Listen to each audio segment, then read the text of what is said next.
আসসালামু আলাইকুম রহমতুল্লাহ। আমি নাজমুল, স্বাগত আছি ক্লাসে। নাজমুল এডুকেশন ফ্যামিলির পক্ষ থেকে তোমাদের সকলকে শুভেচ্ছা এবং স্বাগতম। আর সুপ্রিয় 87 শিক্ষার্থী বন্ধুরা, আজকে তোমাদের সামনে আলোচনা করব গণিত বিষয়ে মাত্র 5টি অধ্যায় পড়ে তুমি 5টা সৃজনশীল সিকিউ, অর্থাৎ সৃজনশীল মানে কি সিকিউ প্রশ্ন তুমি কমন পাবা।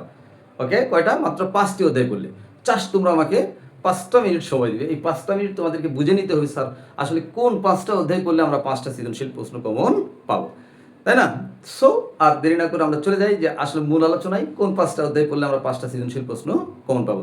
কথা হচ্ছে একটাই, 5টা মিনিট তোমাদের ধৈর্য সহ ভিডিওটা দেখতে হবে। আসো উপরের দিকে লক্ষ্য করো যে এসএসসি ফাইনাল সাজেশন 2K27, অর্থাৎ 2027 সালে তোমরা যারা পরীক্ষার্থী আসো, জাস্ট তোমাদের জন্য এই সাজেশনটা কিন্তু একদম যাদের প্রস্তুতি বা প্রিপারেশন এখনো ভালোভাবে হয়নি তাদের জন্য 100% এটা কাজ করবে। একদম লিখে রাখো, কথা হবে পরীক্ষার পর। প্রিয় শিক্ষার্থী বন্ধুরা লক্ষ্য করো, হেডিংটা হচ্ছে মাত্র 6টি অধ্যায় কমপ্লিট করলে 5টি সিকিউ কমন থাকবে। আচ্ছা, এর আগে আমরা একটু বুঝে নিব। তোমরা সকলেই জানো যে গণিতে ক বিভাগ সাধারণত বীজগণিত, বীজগণিত থেকে প্রশ্ন থাকে 2টা। খ বিভাগ কি বলতো? খ বিভাগটা হচ্ছে কি জ্যামিতি, জ্যামিতি থেকে প্রশ্ন থাকে কয়টা? 2টা। এবং গ বিভাগটা হচ্ছে ত্রিকোণমিতি ও পরিমিতি, সেখান থেকে প্রশ্ন থাকবে 2টা। এবং ঘ বিভাগটা হচ্ছে পরিসংখ্যান, সেইখান থেকে তোমার প্রশ্ন থাকবে কয়টা? 2টা। ওকে, গ বিভাগটা কি পরিসংখ্যান, সেখান থেকে প্রশ্ন থাকবে 2টা। তার প্রশ্ন কয়টা হলো আমরা আগে এটা বুঝি, 2 2 4 2 6 2 8টা। তাহলে বোর্ড পরীক্ষায় কিন্তু তোমার বোর্ড এক্সামে ফুল সিলেবাসে কোশ্চিন থাকবে 8টা, বাট উত্তর করতে হবে কয়টা? 5টা। তোমার বই অধ্যায় আছে কতগুলো? 17টা। কিন্তু আজকে আমি কি বলবো, মাত্র গোপন সিক্রেট রহস্য, মাত্র 5টি অধ্যায় করলে তুমি 5টা সৃজনশীল কমন পাবে। সো আশা করি এই ভিডিও লাস্ট পর্যন্ত যদি তোমরা দেখো, ইনশাআল্লাহ তোমরা বুঝতে পারবে যে কোন 5টা অধ্যায় সেই গোপন রহস্য। এবং এই মাফিক যদি তোমরা প্র্যাকটিস করতেই থাকো তাহলে 100% তোমরা প্রশ্ন কমন পাবে। আর হ্যাঁ, আরেকটা কথা হচ্ছে, টাইপ ভিত্তিক সৃজনশীল প্রতি অধ্যায়ের আপলোড করতেছি আমি। তোমরা চাইলে সেখান থেকে ম্যাথগুলো দেখে রাখতে পারো, কারণ অল্প কিছু অঙ্ক করে তুমি কিন্তু সৃজনশীল প্রশ্ন একদম ইজিলি ভাবে সলভ করতে পারবে। তাহলে আমরা জানলাম কি যে ক বিভাগ থেকে 2টি, খ বিভাগ থেকে 2টি, গ বিভাগ থেকে 2টি এবং ঘ বিভাগ থেকে 2টি, মোট 8টি। তাহলে কি করতে হবে? প্রশ্ন থাকবে 8টা। তাহলে শর্ত হচ্ছে কি, এই যে 8টা প্রশ্ন, তাহলে যে কোনো এখানে বিভাগ আছে কয়টা? 4টা।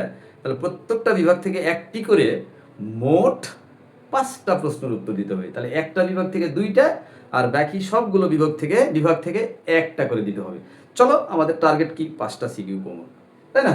এখন লক্ষ্য করো, তোমরা সকলেই জানো, এই যে দেখো প্রিয় শিক্ষার্থী বন্ধুরা, সেট এবং ফাংশন, এটা কত অধ্যায় বলো তো? 2য় অধ্যায়। বীজগণিত রাশি 3য় অধ্যায়। অনুক্রম এবং ধারা হচ্ছে 13 অধ্যায়।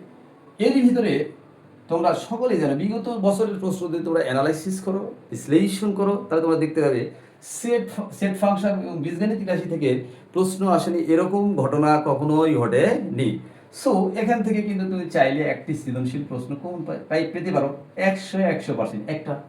আচ্ছা, এখন দেখো অনুক্রম এবং ধারা, তাই না? শর্ট সিলেবাসে কিন্তু এটা ছিল না। এই বছর কিন্তু 27 সালের শিক্ষার্থীরা তোমাদের এই পরীক্ষায় কিন্তু অনুক্রম এবং ধারা চ্যাপ্টার আছে। সো এটা মাস্ট নিশ্চিত থাকো যে এখান থেকে তুমি একটা সৃজনশীল প্রশ্ন কমন পাবে বীজগণিতের। এই যে অনুক্রম ও ধারা 13 অধ্যায়, এই জায়গা থেকে তুমি একটা সৃজনশীল পাবে। তাহলে কয়টা হলে দেখো তো? 2টা। আমি আরো কমে দেবো, লাস্ট পর্যন্ত ভিডিওটা দেখো না কেন, একদম কমন দিয়ে দেবো। এরপরে দেখো জ্যামিতি অংশ। জ্যামিতি অংশ থেকে তোমাদের যে বিষয়টা ঘটে থাকে কি, এখানে কি আছে?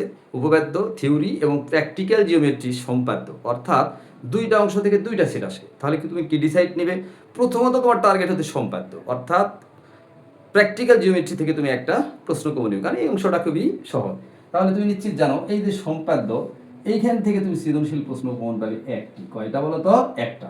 দেখো কয়টা হচ্ছে? 1 2 3, আমার লাগে কয়টা? 5টা। আচ্ছা, ত্রিকোণমিতি 9ম অধ্যায়, দূরত্ব উচ্চতা হচ্ছে 10ম অধ্যায়, তাই না? এই যে ত্রিকোণমিতি 9ম অধ্যায়, দূরত্ব উচ্চতা 10ম অধ্যায়, আর পরিমিতি হচ্ছে 16 অধ্যায়। তাহলে পরিমিতি থেকে কিন্তু সারা জীবন একটি সৃজনশীল প্রশ্ন কমন থাকে বাচ্চারা, একটা থাকবেই। এখন এই 9ম অধ্যায় ত্রিকোণমিতি এবং দূরত্ব উচ্চতা হচ্ছে ত্রিকোণমিতি অংশের ভিতরেই পড়ে, ত্রিকোণমিতি অংশের ভিতরেই পড়ে। সো এই 2টা থেকে একটা সৃজনশীল প্রশ্ন কিন্তু তোমার কমন আসবেই। এবং এই 2টা থেকে কম্বাইন্ড আসতে পারে এবং সেপারেটলি ভাবেও আসতে পারে। যেহেতু দূরত্ব এবং উচ্চতা এইটা শর্ট সিলেবাসে ছিল না, সো নতুন সিলেবাসে এইখান থেকে প্রশ্ন আসার সম্ভাবনা মোস্ট প্রবাবলি একটি। কয়টি বলো তো? একটি। আচ্ছা, ওকে ফাইন। সবার শেষে দেখো পরিসংখ্যান, একটা অধ্যায় পড়লে 2টা কমন। তাহলে পরিসংখ্যান কত? এখান থেকে তুমি সৃজনশীল কমন পাবে কয়টা? 2টা। পরীক্ষায় কয়টা লিখতে হবে বাচ্চারা? কয়টা লিখবা? মাত্র 5টা। এখন আসো কোন 5টা তুমি অধ্যায় টার্গেট নিবা। তাহলে তুমি বুঝতে পারছো সেডু ফাংশন এবং বীজগাণিতিক রাশি থেকে একটি, তারপরে কি অনুক্রম ধারা থেকে একটি, দুইটা, এরপরে সম্পাদ্য থেকে একটা, ত্রিকোণমিতি থেকে দূরত্ব উচ্চতা যদি তুমি বেশি হাইলাইটস করো তাহলে এখান থেকে তুমি একটা লিখতে পারবে এই বছর আশা করি ইনশাল্লাহ। এরপরে পরিমিতি থেকেও একটা, এরপরে তুমি কি করো পরিসংখ্যান থেকেও তুমি চাইলে 2টি সৃজনশীল লিখতে পারো।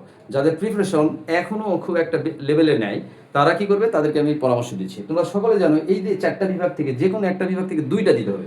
তাহলে দেখো তো সেই 2টা বিভাগ কোনটা? এই যে দেখো পরিসংখ্যান। এই যে তোমাদের প্রস্তুতি এখন প্রিপারেশন যাদের প্রবলেম আছে তারা এখান থেকে 2টা দিলা। তাহলে পরিসংখ্যান থেকে তুমি কয়টা দিবে? এই জায়গাতে আমি যোগ করতেছি, পরিসংখ্যান থেকে তুমি 2টা দিবা, প্রাথমিকভাবে সিদ্ধান্ত নিবে, এরপরে চেঞ্জ করা যেতে পারে। এরপরে দেখো পরিসংখ্যান থেকে তুমি 2টা সৃজনশীল প্রশ্ন উত্তর দাও, তাহলে বাকি বিভাগ থেকে কিন্তু তুমি আর 2টা করে দিতে পারবে না, একটা করে। তার জন্য কি পরামর্শ, তুমি বীজগণিতের দিকে লক্ষ্য করো। আচ্ছা এটা লাস্টের কি, বীজগণিতের দিকে লক্ষ্য করো। যাদের প্রিপারেশন কি সেট ফাংশন এবং বীজগাণিতিক রাশি, তারা এই 2টা অধ্যায় করলে একটা পাচ্ছ, আর অনুক্রম ধারা 100% একটা পাবে। এখন তুমি চাইলে এই জায়গা এখান থেকে একটা দিতে পারো, এখান থেকে একটা দিতে পারো। ধরে নিলাম যাদের প্রিপারেশন এখানে ভালো আছে তারা এইটা দিবা, আর যাদের প্রিপারেশন ভালো মানে এই যে অনুক্রম ধারা এটা আছে তারা এটা দিবে, কারণ এই অধ্যায়টা খুবই তুলনামূলকভাবে সহজ বাচ্চারা। সো তুমি যদি একটা অধ্যায় পড়ো তাহলে তুমি একটা কোণ পাচ্ছ। আবার তুমি চাইলে এখানে 2টাই দিতে পারো। তাহলে ধরে নিলাম এই 2টা থেকে একটি, এই অনুক্রম ধারা থেকে একটি, তাহলে বীজগণিত থেকে তুমি কয়টা পেলা? 2টা। তাহলে তুমি চাইলে এই 3টা অধ্যায় করে 2টি সৃজনশীল লিখতে পারো এই বছর 2027। আচ্ছা বীজগণিত গেল, এটা কি বীজগণিত। এরপরে দেখো জ্যামিতি অংশ থেকে এই যে জাস্ট সম্পাদ্য, এক সম্পাদ্য করলে তুমি একটা সৃজনশীল কোণ পাবাই। তাহলে হয়ে গেল কয়টা? 3টা। এখন দেখো ত্রিকোণমিতি, তুমি এই যে ত্রিকোণমিতিতে কি করবা, তুমি দূরত্ব উচ্চতা যে অধ্যায়টা আছে দেখো তো, দূরত্ব এবং উচ্চতা এই অধ্যায় থেকে তুমি একটা সৃজনশীল লিখবে, পাবা এবছর পাবে বাচ্চারা, কোনো টেনশন নাই। সো তুমি চাইলে 9, 10 এবং 16 পরিমিতি, এগুলো সব এইগুলোর ভিতর থেকে জাস্ট একটা অধ্যায় তুমি সিলেক্ট করতে পারো, সেটা কত? দূরত্ব এবং উচ্চতা। এখান থেকে তুমি একটা দিবা, বাস। এখন সর্বশেষে কি থাকলো? পরিসংখ্যান। পরিসংখ্যান থেকে তুমি 2টা দিবা। তাহলে দেখো প্রশ্ন হলো কয়টা? 2, একে 3, একে 4, 4 2 6, বাচ্চারা কয়টা হয়েছে? 6টা। কিন্তু আমার কি 6টা দিতে হবে? 6টি না, নেভার। আমার উত্তর করতে হবে 5টি। উত্তর করতে হবে কয়টা? 5টা। তাহলে সেক্ষেত্রে তোমার সিদ্ধান্তটা কোথায় নিতে হবে বলো তো? এই যে বীজগণিত থেকে 2টা, পরিসংখ্যান থেকে 2টা, এখান থেকে একটা ম্যাথ তোমাকে কমাই দিতে হবে। তাহলে তুমি চাইলে বীজগণিত এই 3টার ভিতর থেকে, এই 3টা অধ্যায় থেকে যে কোনো একটা অধ্যায় বেছে নিবে, কারণ 2টা মিলে একটা, এটা একটা। তাহলে আমি তোমাদেরকে সাজেস্ট করবো কোনটা? অনুক্রম এবং ধারা। দেখো তাহলে অনুক্রম এবং ধারা থেকে একটি, সম্পাদ্য থেকে একটি, কয়টা হলো বলো তো? 2টা। তাহলে অনুক্রম ও ধারা থেকে একটি, সম্পাদ্য থেকে একটি, 2টি, দূরত্ব এবং উচ্চতা সর্বশেষ সামারি এখান থেকে তুমি দিবে একটা, এই যে পরিসংখ্যান থেকে তুমি দিবে 2টা। জাস্ট কয়টা? 5টা। অনলি 5টি অধ্যায় করে তুমি কিন্তু 5টি সৃজনশীল প্রশ্ন কমন পাচ্ছ। তাহলে লাস্ট ফাইনালি তোমরা কি করবে? যারা মানবিক বিভাগে অনেক শিক্ষার্থী পড়ে, যারা ম্যাথে খুবই দুর্বল বা পারে না, তাদের জন্য মেইন কথা হচ্ছে তোমরা বেশি চাপ নিবা না। আচ্ছা তোমরা অতিরিক্ত চাপ নিবে না বাচ্চারা।